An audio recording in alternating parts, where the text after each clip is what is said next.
Assalamualaikum warahmatullahi wabarakatuh. A'udzu billahi minasyaitonir rajim. Bismillahirrahmanirrahim.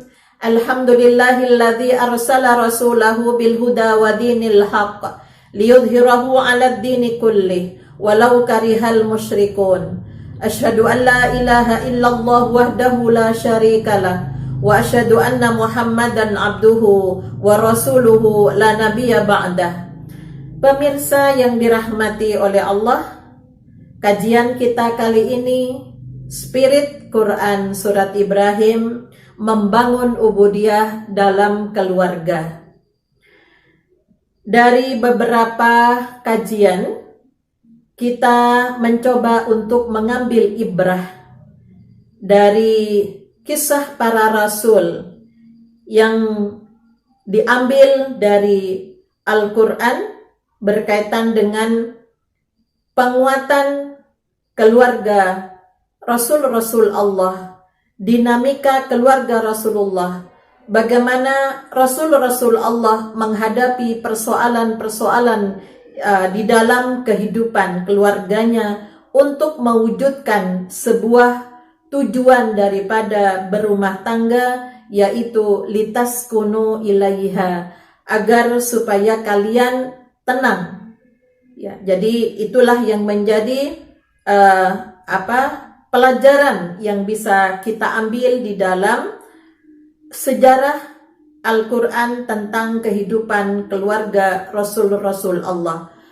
Quran Surat Ibrahim diawali dengan penjelasan terkait dengan fungsi Al-Quran, di mana Al-Quran itu berfungsi mengeluarkan manusia dari kegelapan menuju cahaya yang terang. Jadi Al-Quran itu mencerahkan kepada jalan yang diizinkan oleh Allah Subhanahu wa Ta'ala.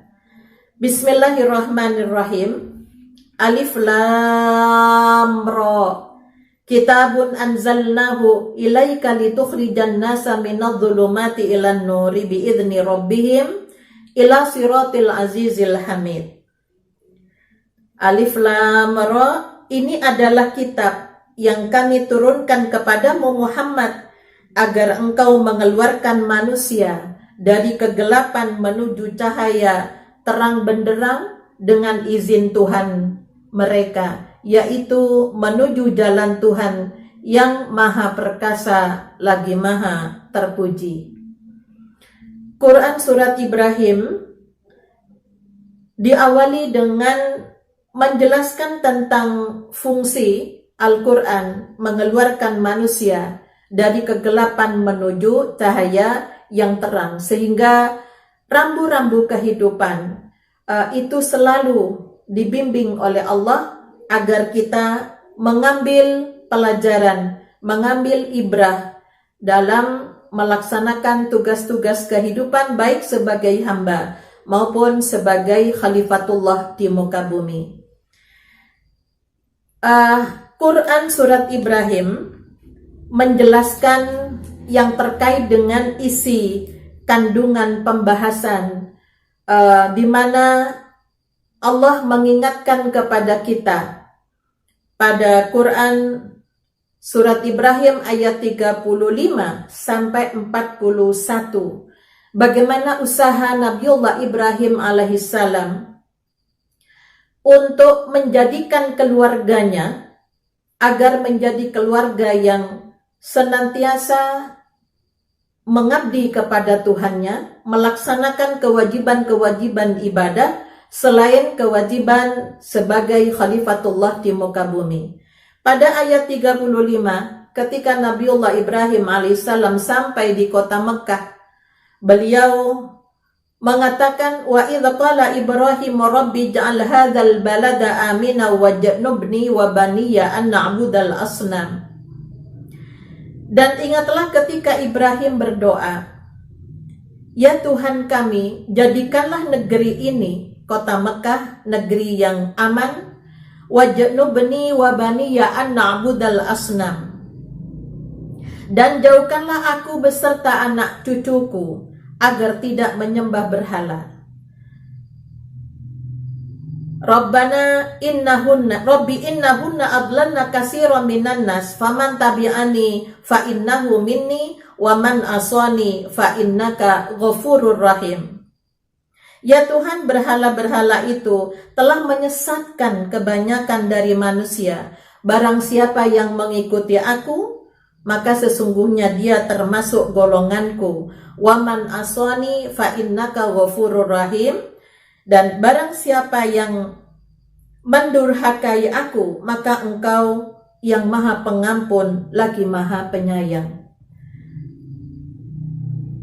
Ketika Nabiullah Ibrahim alaihissalam memasuki kota Mekah, dia memohon kepada Allah untuk keamanan negeri Mekah, yang sampai saat ini sebagai jaminan Allah satu-satunya negeri yang masih belum pernah dijajah oleh bangsa lain adalah kota Mekah. Kemudian Nabiullah Ibrahim mohon agar supaya dirinya dan keturunannya jangan sampai menjadikan berhala menjadi sesembahan. Jadi berhala itu penghalang. Ya, barangkali kalau sekarang ya bukan berhala yang berwujud seperti pada masa Nabiullah Ibrahim alaihissalam pada masa jahiliyah. Berhala sekarang itu adalah skat yang menghalangi. Jadi bisa jadi pekerjaan, bisa jadi HP, bisa jadi laptop, bisa jadi TV menjadi penghalang kedekatan kepada Allah Subhanahu wa Ta'ala. Upaya Nabiullah Ibrahim alaihissalam untuk mendapatkan bagaimana keluarganya menjadi keluarga yang taat beribadah, Nabi Ibrahim mengawali dengan doa. Kemudian yang kedua, ikhtiar yang dilakukan oleh Nabiullah Ibrahim alaihissalam pada ayat 37, Rabbana inni askantu min dzurriyyati biwadin ghairi dzi zar'in indaka baitikal muharram Rabbana liyuqimus sholata faj'al af'idatan minan nasi tahwi ilaihim warzuqhum minas samarati la'allahum yashkurun. Ya Tuhan, sesungguhnya aku telah menempatkan sebagian keturunanku di lembah yang tidak mempunyai tanaman, di dekat rumah Engkau, Baitullah yang dihormati. Ya Tuhan, yang demikian itu agar mereka melaksanakan, mendirikan sholat, maka jadikanlah hati sebagian manusia cenderung kepada mereka, dan berilah mereka rizki dari buah-buahan. Mudah-mudahan mereka itu bersyukur. Pemirsa yang dirahmati oleh Allah,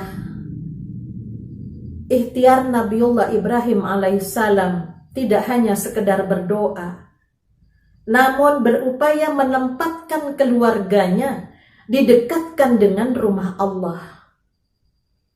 Jadi salah satu upaya kalau keluarga kita ingin menjadi keluarga yang taat beribadah, yang senantiasa beriktikaf di masjid sebagaimana yang kita bahas pada keluarga Imran, di mana Maryam walaupun perempuan namun berhasil menjadi perempuan yang memakmurkan masjid Allah. Nah, upaya untuk mendekatkan anak keturunan ke masjid, bukan harus rumahnya berdekatan ke masjid, tapi mereka diberi pemahaman. Walaupun rumahnya jauh dari masjid, tapi Allah memberikan kemudahan untuk memberi kendaraan, membeli mobil, membeli sepeda motor setidaknya, atau sepeda yang pancal. Itu adalah sarana agar supaya rumah yang jauh bisa dekat dengan rumah Allah. Kemudian selain itu, Nabiullah Ibrahim alaihissalam selalu memuji Allah. Alhamdulillahilladzi wahabali alal kibari Ismaila wa Ishaq, inna rabbi lasami'ud du'a. Segala puji bagi Allah yang telah memberikan kepadaku di hari tuaku.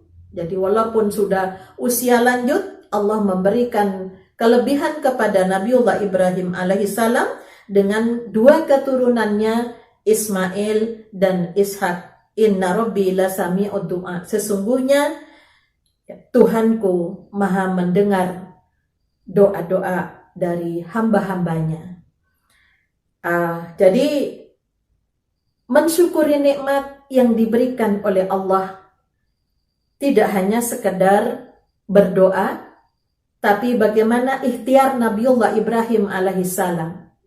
Bahkan di dalam surat Al-Baqarah dari ayat 124 sampai ayat 129, Nabiullah Ibrahim alaihissalam ketika diminta oleh Allah untuk menjadi pemimpin umat.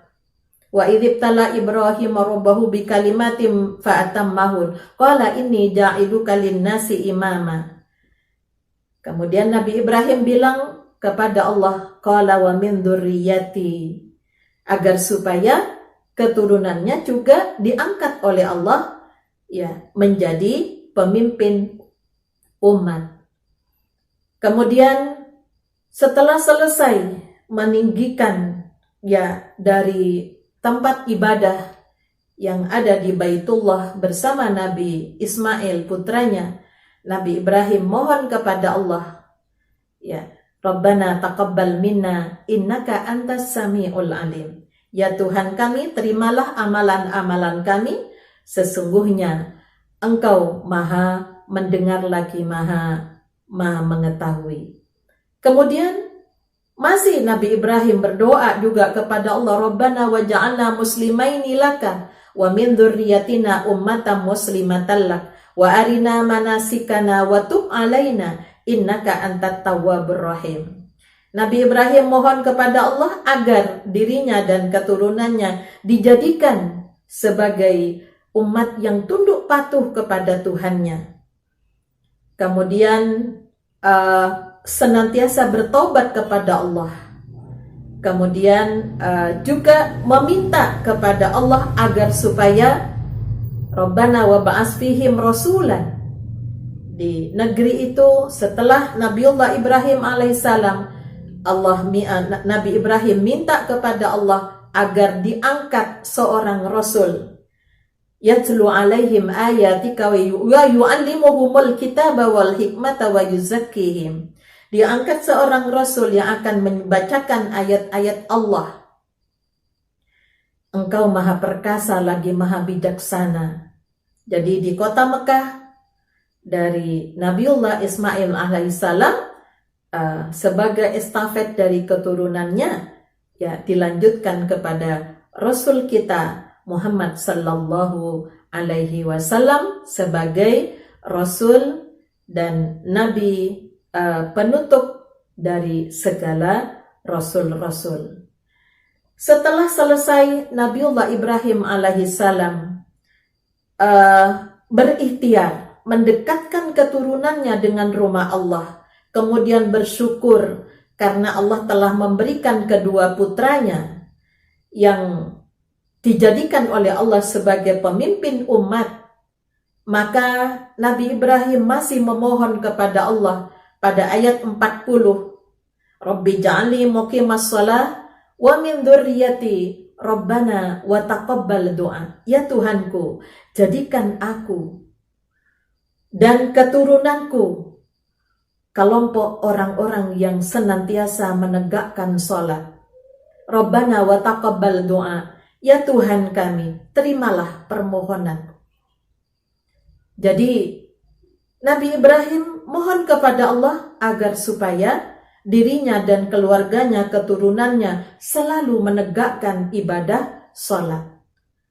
Nah, sebagai bukti 24 jam ya Masjidil Haram, di mana disitulah Nabi Ibrahim menaruh keluarganya untuk mensucikan rumah Allah sebagai tempat beribadah. Sampai hari ini kota Mekah, Masjidil Haram 24 jam selalu dipenuhi, tidak pernah kosong dari orang-orang yang melaksanakan ibadah sholat. Rabbana ighfirli wa liwalidayya walil mu'minina yauma yakumul hisab. Ya Tuhan kami, ampunilah aku, kedua orang tuaku, dan orang-orang yang beriman pada saat ditegakkannya hisab. Jadi hubungan doa, mohon agar supaya bisa mendirikan sholat, karena sholat adalah ibadah yang dihisab pertama kali di hadapan Allah Subhanahu wa Ta'ala. Pemirsa dan yang dirahmati oleh Allah, ikhtiar dan doa itu memang harus seimbang. Al-Quran sebagai pedoman, ya, bagaimana caranya mengenal Tuhan dan bagaimana melaksanakan petunjuk-petunjuk arahan yang datang dari Tuhannya. Sehingga Quran surat Ibrahim ditutup dengan ayat hadza balagul linnasi wal yunzaru bihi wal ya'lamu annama huwa ilahu wahidun wal yadzakkara ulul albab. Dan Al-Quran ini merupakan penjelasan yang sempurna bagi manusia. Yang pertama, agar mereka diberi peringatan dengan Al-Quran itu. Kemudian wal ya'lamu annama huwa ilahu wahid, agar mereka mengetahui bahwa Dia adalah Tuhan yang Maha Esa. Wal yadzakkara ulul albab, dan agar orang yang berakal dapat mengambil pelajaran. Sehingga tiga hal ini yang menjadi kesimpulan dari Quran surat Ibrahim, bahwa di muqaddimah bahwa Al-Quran itu sebagai petunjuk-petunjuk yang bisa mencerahkan dalam kehidupan manusia di dunia dan di akhiratnya. Kemudian surat Ibrahim ditutup dengan Al-Quran itu dapat memberikan peringatan pada manusia agar supaya manusia tahu bahwa Allah itu Maha Esa, dan orang-orang yang berakal agar dapat mengambil pelajaran dari Al-Quran. Jadi jangan sampai mengambil pelajaran dari yang lain. Jadi kalau kita sebagai umat Islam, jadikan Al-Quran sebagai mau'izah, sebagai pelajaran di dalam mengantarkan, membangun keluarga dalam masalah ibadah. Tidak hanya sekedar didoakan, tapi bagaimana ikhtiar untuk mendekatkan anak keturunan kita, keluarga kita dengan rumah Allah. Dengan rumah Allah yang tentunya pahamkan mereka ketika mereka dibelikan kendaraan, bahwa kendaraan ini adalah alat untuk mendatangi rumah-rumah Allah.